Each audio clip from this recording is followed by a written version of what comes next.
There is a simple and weird math behind real progress, and I'm gonna prove it to you. So I know you watch all the how to succeed videos and podcasts, but nothing seems to really stick. I'm gonna show you the simple math and explain why, so that you can fix it. Stay with me to the end, and you'll leave with one simple equation for making progress feel predictable and not random. But take out a pen and paper, because this video is not gonna be full of fluff. It's gonna be full of cold, hard facts. So you're gonna want to listen closely. I'm a mechanical engineer, so I always find myself looking to data to actually understand what I'm doing. I want to understand myself through data, my habits, my choices, my work ethic, and here are my receipts. I went from being a full-blown gaming addict, clocking in 900 hours in Valorant in 2022, to only 97 hours this year. My scrolling went from 24 hours a week to just 5. And my focus time went from 3 to over 28. And most importantly, my completed work went from 0 to 9 features in just the past 3 months alone. And yes, I'm still giving into unhealthy habits, but I'm being more conscious with my time and enjoying the downtime that I actually have. See, the formula I'm about to break down will allow you to stop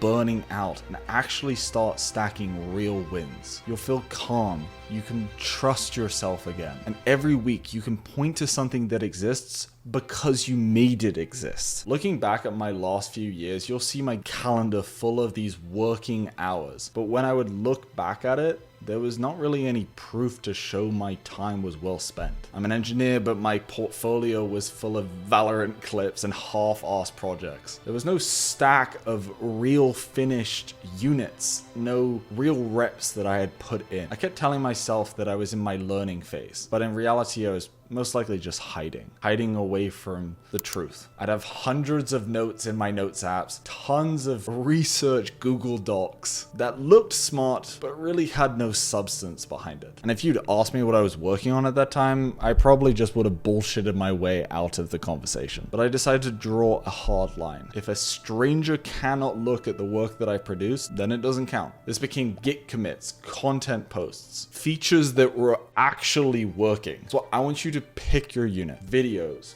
pages, prototypes, features, something that is of a measurable output, and make it your whole point of progress. Some random person should just be able to look and say, yep, this guy's done 1,000 reps of it, and put in the work needed to produce it. Now, I used to brag about grinding 16 hours a day, but in reality, I was probably spending most of it just tab hopping and scrolling intermittently when I was bored. But then I actually started to time my work periods, understanding when I was spending time working and when I wasn't, just being honest with myself in reality. I literally even made a video about tracking every 30 minutes of my life to prove it. And I can tell you that looking at those numbers truly hurt me, because I thought that I was spending 3 to 4 hours every single day working, but in reality, it was closer to like 57 minutes. It just made me feel like an absolute fraud, showing off that I was working so hard, but in reality,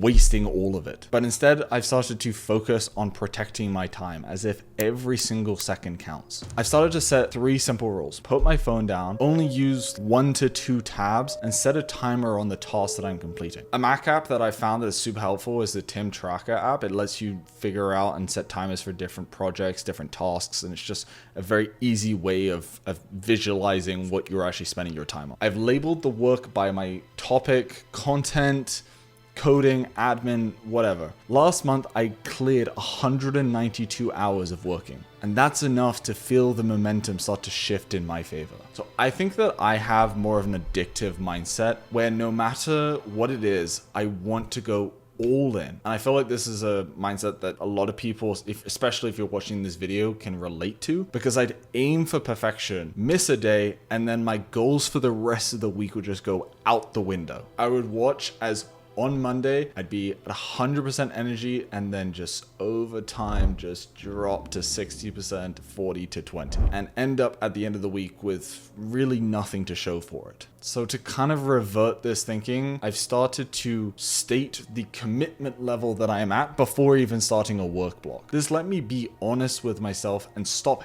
hating the fact that every single day I cannot be at 100%. On Tuesdays, it's my best day. For some reason, I am just full throttle, but Fridays, I can't give everything. I can just show up at 60% that day, and for me, that is a win. You have to keep winning, no matter the size of the win, because if you do not, you get angry at yourself and you cannot create the momentum to be where you want to be. So this model is incredibly simple. Progress is equal to units times hours times quality. Units are the count that a literal stranger can verify that you have done. Hours is the focused time that you have gone out of your way to protect. And quality is the commitment that you have set yourself for that block, even if it's only 80%. And when those three start to go up, you are making progress, irrefutable progress. Doing something 800 times, putting 2,000 hours behind it, keeping an average of 80% quality, that is proof that you are improving. Real